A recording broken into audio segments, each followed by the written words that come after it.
हसत्यास काय दात काय काढत्यास चल गप. ओ भाऊजी काय झालंय हो? हिच्या आई पण फसवून हिला माझ्या गळ्यात मारल्या. लग्नाला 1 वर्ष झाला की आतापर्यंत काय झोपला होता बाय? आतापर्यंत मला वाटत होतं ही सुधरेल पण हिचं सुधारायचं काय सुद्धा लक्षण नाही. आता हिला नेऊन मी माहेरातच सोडून येणार आहे. दात काढून माणसं हसते ती.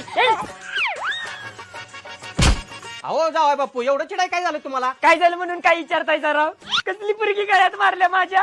हिला जेवाय वाढ म्हणलं की चहा करून आणत्या. हिला धुणं धो म्हणलं की पैसे पुसत बसत्या. बघा या असं नाव ठेवलं तरी दात काढत बसत्या. अहो जावाय बापू कुठलं का असं ना काम करते नव का? तुम्ही सगळी येण्याची जत्रायला का माझ्या आयुष्याची परवाट लावून टाकली का तुम्ही. मला आता जगायची इच्छा नाही. जावा बापू शांत व्हा. तुम्हाला नुसतं फळच दिलंय अक्कन झाड मी सांभाळतोय.